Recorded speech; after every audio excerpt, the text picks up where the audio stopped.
You ever go to the doctor's office and you're scared because you don't know what the diagnosis is going to be? Well, today we're going to go over Charles Cullen.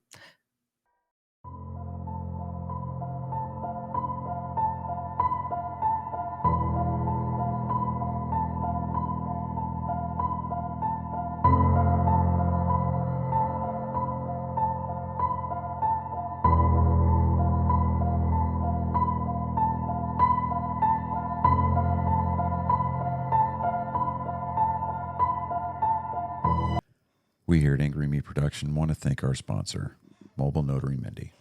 She's certified with the National Notary Association. She's also bonded and E&O insured.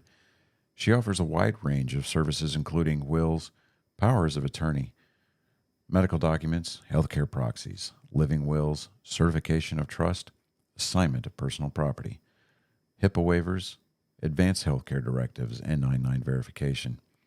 You can find her on Facebook, TikTok, and Instagram at Mobile Notary Mindy. You can also visit her webpage at TexasMobileNotaryMindy.com. That's TX, MobileNotaryMindy.com. Thank you so much and enjoy the show. Ladies and gentlemen of all ages, boys and girls, thank you for tuning in to yet another episode of Angry Me Production. We appreciate you coming in and letting us be a part of your lives week in and week out. We hope to do our best to present you with something that your eardrums delight in. Whether you're looking at us on YouTube or Rumble, or listening to us on Spotify, Google, or Anchor, or any of the other podcast services that we are currently on or trying to get on, we thank you. And if you don't mind, at the end of every episode, stop by, leave us a comment, leave us a like. If it asks for 5 stars, we'll take 5 stars, even if you don't like us. 5 stars are what it's all about. With that being said, we hope you enjoy our attempt to make our advocation our vocation. Ladies and gentlemen, let the games begin. Welcome, Angry Faithful. Yes, today we're going to go over another nurse killer. I've gone over a few of these. I don't have anything against nurses or anything, and most of these nurses, I've talked to Andrea up late on this one, and yeah, nurses are scary. And I talked to her boyfriend BC Sanders about this. I was like, whatever you do, just realize if you make her angry, she knows how to take you out and put you back together. Anyways, I just love that joke. Anyways, let us begin. Charles Cullen was born February 22nd, 1960 in West Orange, New Jersey. He was raised in a working-class Catholic family as the youngest of 8 children. God, that's a lot of kids. His father, Edmund, was a bus driver, died at September 17th, 1960. When Charles was only 7 months old, Cullen later described his childhood as miserable and claimed to have been constantly bullied by his schoolmates and sister's boyfriends. When he was at age 9, he made his first many suicide attempts by drinking chemicals from a chemistry set. Cullen's mother, Florence Cullen, was born in England and immigrated to the United States after the World War II. She was considered a war bride. When she was killed in a car accident in December 6, 1977, Cullen, then 17 years old, was at the time a senior in high school. Cullen recalled his mother's death as being devastating and described being upset that the hospital did not immediately inform him of her death and cremated her body instead of returning it. The following year, Cullen graduated the West Orange High School and enlisted in the United States Navy. He served abroad as a submariner in the USS Woodrow Wilson. He successfully passed basic training and psychological examinations required for submarine crews. who are expected to spend long times, at least 2 months at the time, being submerged in a capsule vessel. Cullen rose to the ranks of petty officer second class as part of the team that operated the vessel's Poseidon missiles. He did not fit in during his time in the Navy, and he was hazed and bullied by the other crewmen. A year into his service, Cullen, leading petty officer abroad, Woodrow Wilson, discovered him sitting at his missile controls wearing a surgical mask, gloves, and scrubs rather than his uniform. Cullen was disciplined by his actions, but never explained why he was dressed that way. The Navy reassigned Cullen to a low pressure job in the supply ship U.S. Cannabis. Is that cannabis? Hold on. I'm going to. Stephanie Hawking, please. Oh, that's not giving me that. Hold on real quick.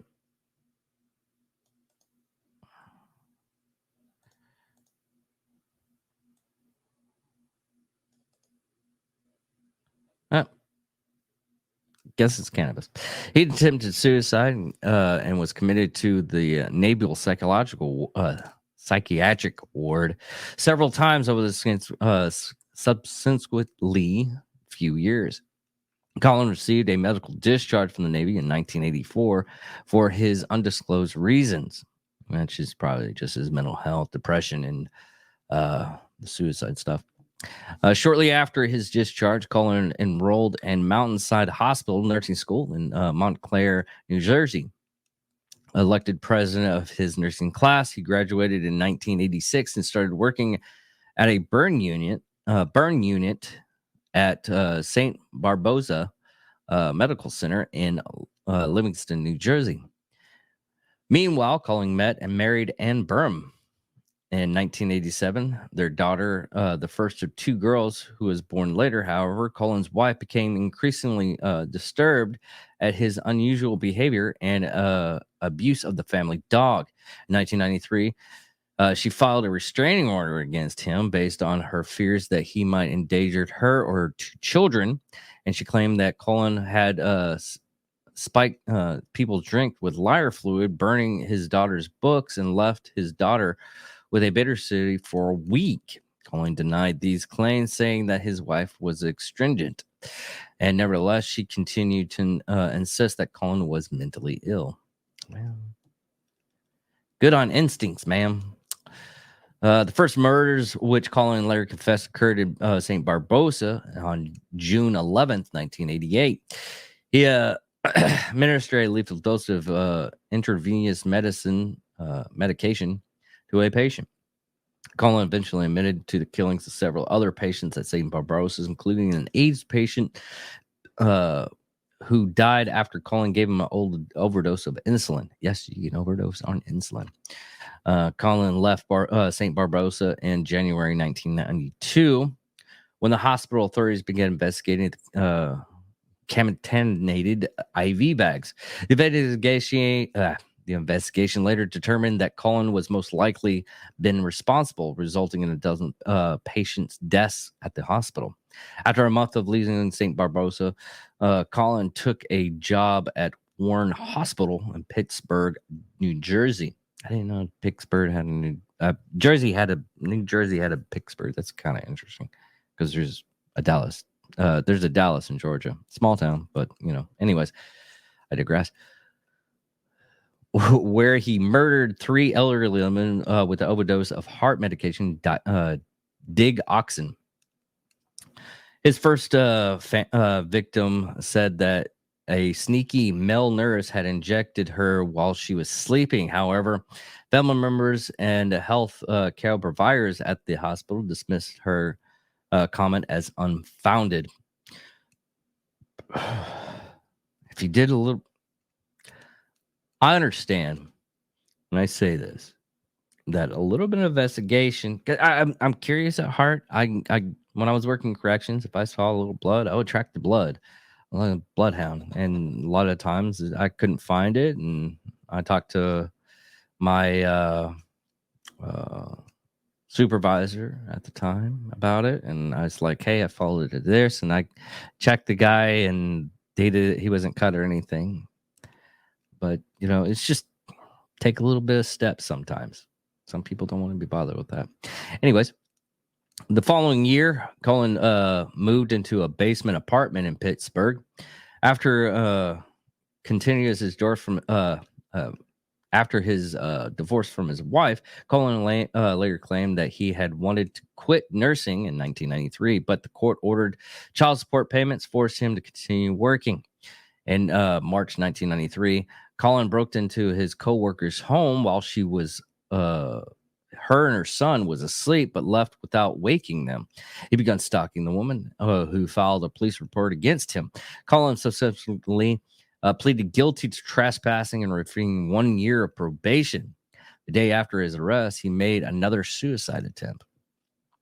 Cullen took 2 months off from work and was treated for depression in 2 psychiatric facilities.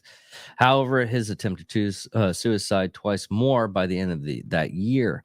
That September, a 91-year-old cancer patient from Warren Hospital reported that Cullen, who is not her assigned nurse, had come to her room and injected her with a needle. She died the next day. Her son protested that her death was not natural, and the hospital administration administered a lie detector test to Cullen and several other nurses, which he passed. Cullen continued his work in Warren until the following spring. And I hate to tell you this right now, lie detector tests don't work at all. There's many factors saying actually they're not even admissible in court. That's how faulty they are. There's so much stuff that can go against a lie detector test. A lie detector test just tests blood pressure, basically. It's any kind of movement and everything. You can serial killers and not serial killers, psychopaths and sociopaths can easily pass those tests. Anyways, Cullen began a 3-year stint in an intensive care unit in Holton Medical Center from Flemington, New Jersey. He claimed that he did not harm anyone during the first 2 years of Holton. However, hospital records for the period had been destroyed at the time as of his arrest in 2003. Cullen admitted that to murdering 5 patients between January and September of 1996. Again, with overdose of dioxin. He then found work at Morristown Memorial Hospital, but was fired for poor performance. Cullen remained unemployed for 6 months and stopped making child support payments. After seeking treatment for his depression at Warren Hospital emergency room, he briefly attended a psychiatric facility. In February 1998, Cullen was hired by Liberal Nursing and Rehabilitation Center in Oaktown, Pennsylvania, where he was staffed a ward of respirator-dependent patients. There, he was accused of giving patients drugs in unscheduled times.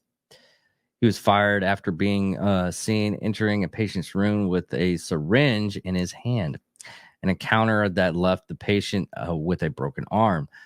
Cullen caused a patient's death at Liberty Hospital, which he was blamed on another nurse. After leaving Liberty, Cullen was employed at Easton Hospital in November 1998 to March 1999. On December 30th, 1998, he murdered another patient. A coronary blood test showed lethal dioxin in a patient's blood, but an internal investigation within Essen Hospital was inconclusive. Evidence did not definitely point to Cullen as the murderer. I wonder what's dioxin. We're going to learn some stuff real quick. Let us use the Googles. Dioxin is used to improve the strengthening and effectiveness of a heart or to control the rate and rhythmic beat. Okay, so basically he was giving these people heart attacks. That's interesting. Even with the history of his mental instability, number of deaths during his employment at the various hospitals, Cullen continued to find work because of a national shortage of nurses, which we have now. So be careful out there. Be vigilant. Additionally, no reporting mechanisms yet existed to identify nurses with mental health or employment problems. Liability concerns made hospitals unwilling to take significant actions against Cullen. That's sad, and it is very true. Most people don't. Most companies don't take actions on people's only because they're scared of their own business, which is really sad. But it happens. I wish it didn't. I mean, you wish as much as you possibly want, but it doesn't make it happen or true. Just if you feel uncomfortable with the person, just go away from that person. In March 1999, Cullen took a job at a burn unit in Alltown, Lee Valley Hospital in Cedar Chest, where he murdered one patient and attempted to murder another one. 1 month later, a volunteer resigned from Lee Valley Hospital and took a job in the cardiac care unit in St. Luke Hospital in Bethlehem, Pennsylvania. During the subsequent years, Cullen murdered at least 5 patients and is known to attempt to kill 2 more. On January 11, 2000, he once again attempted suicide by lighting a charcoal grill in his bathtubs in hopes to succumb to carbon monoxide poisoning. Jesus. Sweet baby.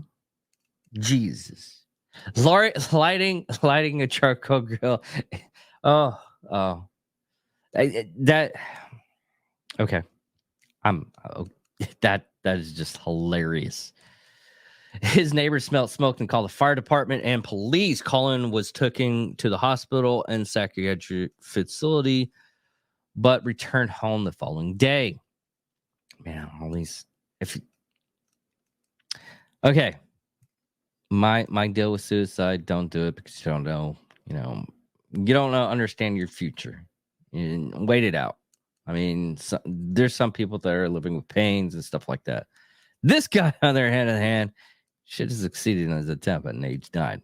I know that's horrible for me to say, but yeah, he should have freaking succeeded at age 9. No one suspected Cullen for the murders in St. Luke's until a coworker found medication vials in a disposal bin. The drugs were not valuable outside the hospital, and since they were not used for recreational use, the theft was highly unusual. And an investigation showed that Cullen had taken the medication. He was offered a deal by St. Luke's to resign and give a neutral recommendation, or to be fired. His resignation and was escorted from the building in June 2002. 7 of his co-workers at St. Luke's later alerted the Lee County District Attorney of their suspicions that he had used these drugs to kill patients. Investigators never looked into the Cullen's past, and the case was dropped 9 months later for lack of evidence. In September 2002, Cullen began working at a critical care unit. God, I just wish they had like a big database at this time. It was 2000s. The internet was around, but just sorry. Anyways, he began working in a critical care unit of Somerset Medical Center in Somerville, New Jersey. He began dating a local woman around then, but his depression worsened. Cullen had killed at least 13 patients, attempting to kill at least one more in mid-2003 using Diggs toxin, insulin, and epinephrine. On the June 18, 2003, he successfully attempted to murder Somerset patient Philip Gregor, who was later discharged and died 6 months later of natural causes. Somerset began to notice Cullen's wrongdoings when he accused the room and computerized records of patients to whom he was not assigned. The hospital computerized drug dispensary cabinet showed that he requested medication that his patient had not been prescribed. His drug requests included many others that were immediately canceled. Modern technology messes up his schemes. People worried about AIs. His drug request. But in July 2003, the executive director of New Jersey Poison Information and Education System warned Somerset officials that at least 4 prescription overdose indicated the possibility that an employee was killing patients. By October, Cullen had killed at least 5 more patients and attempted to kill another one. When a patient at Somerset died of low blood sugar in October 2003, the hospital alerted New Jersey State Police. That patient was Cullen's final victim. State's official castigated the hospital for failing to report non-fatal incident overdoses administered by Cullen in August. An investigation into the employment history revealed passive suspicions about his involvement in patients' death. Somerset fired Cullen in October 31st, 2003. Obviously lying on his job application, Somerset nurse Amy Longren. Anyways, co-worker of Cullen who had been friendly with him for a while, they worked together in Somerset, alerted the police after she became alarmed about Cullen's records of accessing drugs and his link to patients' deaths. Police kept him under surveillance for several weeks until they finished their investigation. Investigators assigned Lauren to visit Cullen after work hours and talk to him while she wore a wire. With that evidence, police had proceeded enough probable cause to arrest. During the arrest and sentencing, Cullen was arrested at a restaurant on December 12th, 2003, and charged with a 1 count of murder and 1 count of attempted murder on December 14th. He admitted to homicide detectives Dan Baldwin and Tim Burren that he had murdered Flannan Gale and attempted to murder Jim Kong Han. Wow, that was okay. I'm surprised I did that one. Both of whom were patients at Somerset. In addition, Cullen told the detectives that he'd murdered at least 40 patients of his 16-year career. In April 2004, Cullen pleaded guilty before Judge Paul Armstrong in New Jersey's court to killing 13 patients and attempting to kill 2 others with lethal injection. While he is employed at Somerset, part of the plea agreement, Cullen promised to cooperate with authorities if they did not sink the death penalties of his crimes. Good. Okay. He didn't want to get the death penalty, but he tried to kill himself several times since he was 9. What a piece of shit. Well, they would have succeeded in the death penalty. I didn't want that, but I just liked being choked. That's all he had to say, is he liked the excitement of almost dying. A month later, he pleaded guilty to the murder of 3 more patients in New Jersey. In November 2004, Cullen pleaded guilty in a Alton Town court, killing 6 patients and trying to kill 3 others. He repeatedly interrupted the proceedings by taunting the judge with the chant, "Your Honor, I need to step down." Cullen was ordered to be restrained and gagged on March 2nd, 2006. Cullen was sentenced to 18 successive life sentences by Judge Armstrong in New Jersey. He was not eligible for parole until June 10th, 2403. Sweet baby G, just wow. Okay, he's going to die in jail. Currently, he has held in New Jersey State Prison in Tinston, New Jersey. On March 10th in 2006, Cullen was brought into the courtroom of Lee County, Pennsylvania.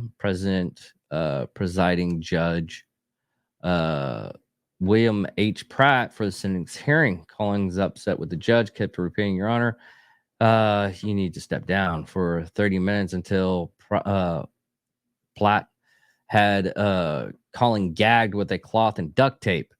Even after being gagged, Cullen continued to repeat the phrase. And that hearing, Platt gave him an additional 6 life sentences. As part of a plea agreement, Cullen had been working with law enforcement officials to identify additional victims. God damn. I mean, seriously, if you he tried to commit suicide several times, and yes, this episode is gonna get flagged. I don't care. But he kept on trying to commit suicide. They should have just, you know what?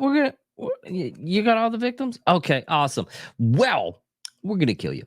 We don't care about you anymore. And in hindsight, the reason why they do this, and this is, I asked a couple of judges about this.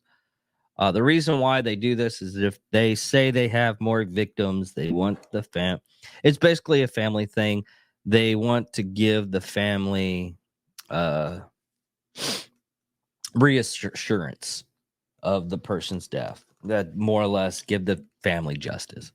That's what it is. And I'm sorry if someone coming to me, I was like, "Hey, we think someone killed your family member. We're trying to get information." It's like, "Is he on the death penalty?" Yeah. Well, it's not. I was like, "Just kill him. Just get rid of the problem."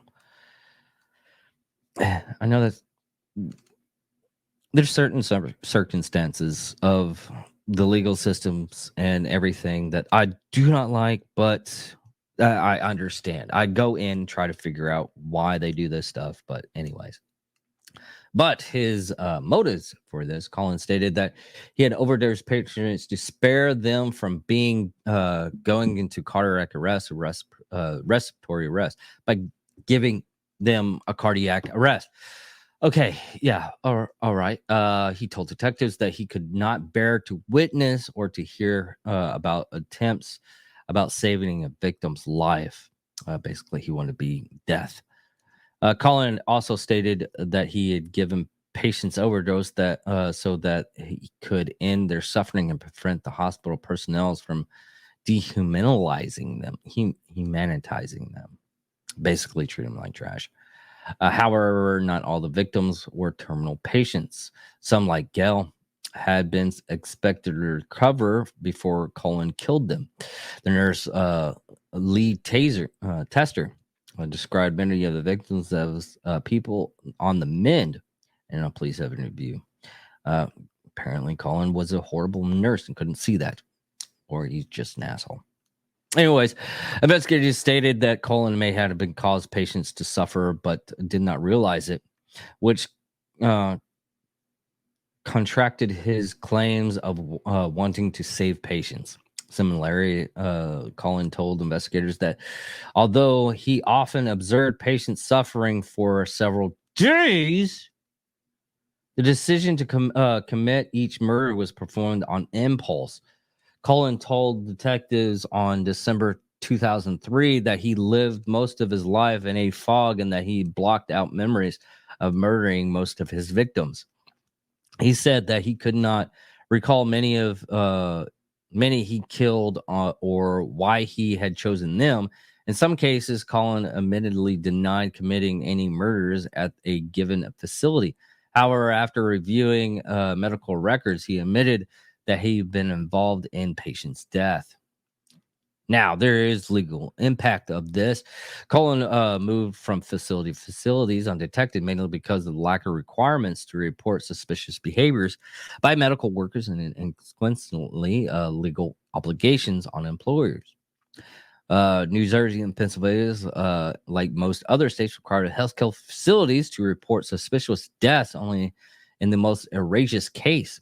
And patients for penalties for failing to report incidents were minor. Also, many states did not give investigators the legal authorities to discover workers' previous employers.